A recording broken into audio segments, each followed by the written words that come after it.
Hey guys, welcome to Unbiased Rugby. So I'm just going to be talking about the South Africa or the New Zealand versus South Africa game that happened yesterday. I actually don't know where to start with this game. Obviously, the score in the end was 16-16, but I really don't know where to start. I watched the game the first time, and it just seemed like it. Before I knew it, was at the end, and it was 16 all, and I just don't know how we ended up at that position. I think the first half, South Africa was a hell of a lot more dominant, but a less score. So they went into the half time being behind, and then we had the second half where New Zealand was a lot more dominant, and then we ended up with a tied game. It was the strangest game. I just couldn't put my finger on what it was. So I decided to watch the game again last night. So I watched it for a second time, trying to piece together what I was looking at, and I'm still as confused today as I was yesterday. I don't know if it was a good game. I don't know if it was a bad game. It was, normally you can watch these kind of things and I pick things out really quickly. And I've been watching a lot of games where you can see a lot of dominance and you can see what the teams are trying, but this game just seemed just weird. If I look at the game and New Zealand had better run meters, better carries, more territory, more possession, better discipline, and we still ended up with a 16-all game. I was very confused with the game, and I was trying to picture what New Zealand's game plan was going into this game, and going through the whole match. I was trying to pick up what the game plan was. I could see in the start of the game, Mo'unga came under a lot of pressure from. We've always seen Mo'unga play behind a really dominant pack. The Crusaders pack, the All Black pack playing at Super Rugby. We've always seen him playing at that kind of level of very dominant pack. And he was extreme line speed that the Springboks were employing. And you could see he was under a hell of a lot of pressure. He couldn't make those decisions quick enough, and you could see he was making a few mistakes. But he started getting into the game eventually from my point of view. I thought Barrett had a good game. I think it's a combination that New Zealand are going to have to try for a bit longer. This 10-15 split, playing your two fly-halves at those positions. I don't know if you watched Squidge Rugby. He was talking about the way that New Zealand play with Damon McKenzie. It's a completely different scenario, and I've got a feeling that that's what they're trying to emulate. But I think coming up but wait till you see the teams from the Northern Hemisphere. They come up with some serious line speed. England come up with incredibly hard, and that's how they employ that game. That's how they play the game. And I'm just a little bit worried that he's going to come under even more pressure from the Northern Hemisphere side. From a Springbok point of view, I'm super happy that we drew. I was at the end of the game and I was hipping and yawing, and I was super happy. But even from the Springbok point of view, I thought the lineouts weren't that great. I thought there was no real dominance in the scrums, except for the one penalty. Very evenly matched. Even like the breakdown, it was fairly evenly matched. It was just a strange game. I didn't think TJ Perenara had a great game. I still prefer Aaron Smith to start. That's just my personal thing. But I think maybe they're trying TJ with Richie Mo'unga to try to see that out. But also coming in, looking at Sonny Bill Williams, I thought he played okay.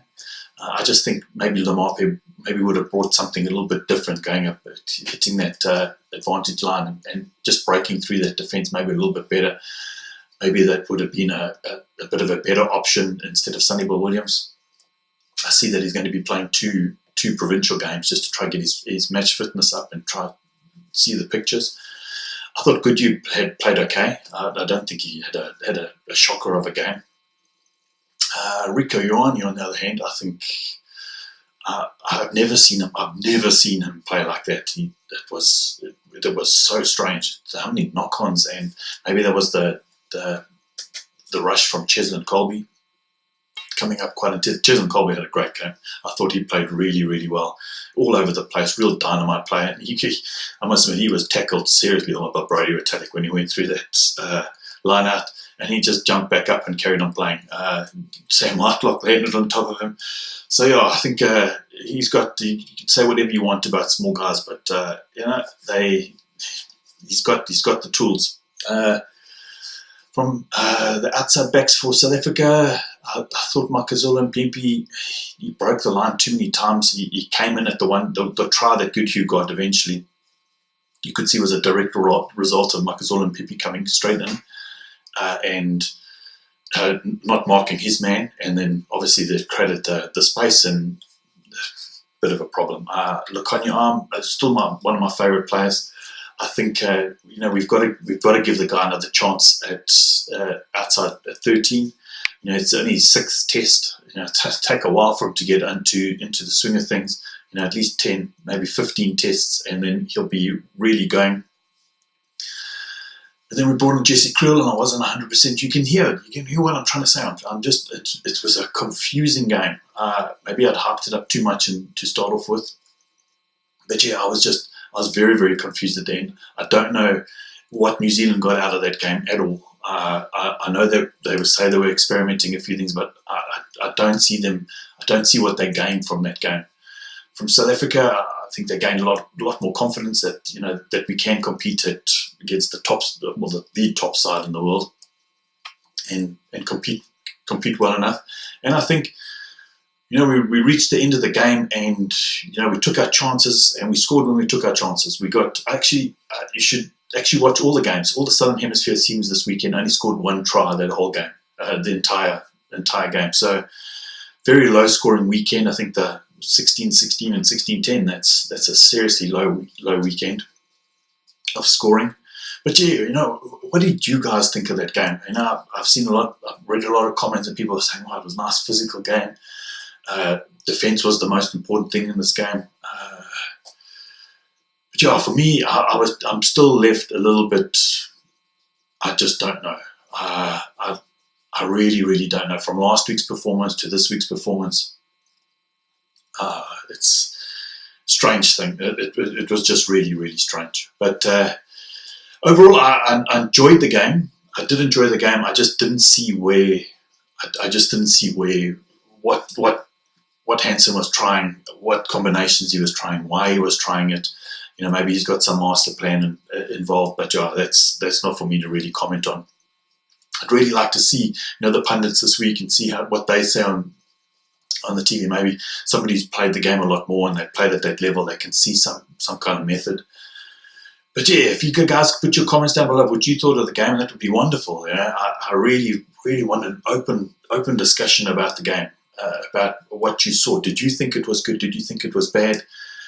Which players stood out for you? From South African point of view, I'd say Cheslin Kolbe stood out for me. Pieter-Steph du Toit was the second time I watched that game. Pieter-Steph du Toit is everywhere. The guy, he almost jumps up to get back into the defensive line, and wherever there was a break he was there. He literally was there all the time. So for me, those are the 2 standout players from South Africa. Frans Malherbe, I think, might be on borrowed days if he doesn't really step up his game. Trevor Nkani's knocking on that door. From the All Black side, I'm trying to look at the players. I'm thinking who played really, really well. I thought Beauden Barrett had an exceptional game. I thought it gave him a lot more opportunity in the back there to really use his pace and everything. And I think once if that's the combination they're going to go for that 10-15, I think he's really going to grow into that role like you won't believe with the amount of space that he'll have. Forward, Todd, I thought Matt Todd had a great game. I bet he needed to. From players missing, I think they were missing Ardie Savea. I think they were missing Lamapi. I think that would have changed the whole aspect of the game. South African point of view, I think we're missing Siya Kolisi. We're missing that somebody who plays directly towards the ball. But yeah, overall, I'm happy that we drew. I'm really happy that South Africa didn't lose. But I really want to see where both teams are going to go from here. What is it going to be like next week? Is there going to be some kind of game plan? And we'll see where everything's going. But listen, guys, I hope you have had an absolutely wonderful weekend. And yes, looking forward to a weekend's break and then watch the final game of the Rugby Championship. Listen, guys, chat soon. Cheers. Bye.